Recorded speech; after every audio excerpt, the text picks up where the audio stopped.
உங்க விஜய் உங்ககிட்ட ஓட்டு கேட்டு மட்டுமே வரல, உங்ககிட்ட நீதி கேட்டும் வந்திருக்கிற. ஆக்சுவலா உங்களுக்காக நீதி கேட்கறதுக்காக தான் நான் அரசியலுக்கே வந்தேன்.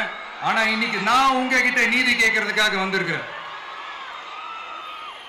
இந்த விஜய் என்னங்க தப்பு பண்ணா? தன்னை நேசிச்ச தன்னுடைய மக்களுக்காக அரசியலுக்கு வந்தா அது ஒரு தப்பா?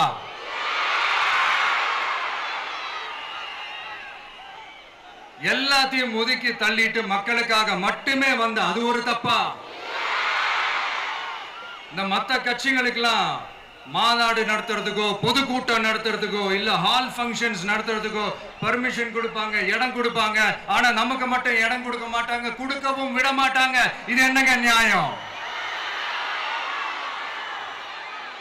நான் போய் மக்களை சந்திக்கிறதுக்கோ இல்ல மக்கள் வந்து என்ன சந்திக்கிறதுக்கோ ஒரு உரிய இடமோ இல்ல உரிய பாதுகாப்போ மத்த கட்சிகளுக்கு எல்லாம் கொடுப்பாங்க. ஆனா எனக்கு கொடுக்க மாட்டாங்க, கொடுக்கவும் விட மாட்டாங்க. இது என்னங்க நியாயம்? இந்த SOPs சொல்லுவாங்க, அதனுடைய ஃபுல் ஃபார்ம் வந்து ஸ்டாண்டர்ட் ஆபரேட்டிங் ப்ரொசீஜர். ஆனா எனக்கு மட்டும் அது ஸ்டாலின் சார் ஆபரேட்டிங் ப்ரொசீஜர். இது என்னங்க நியாயம்?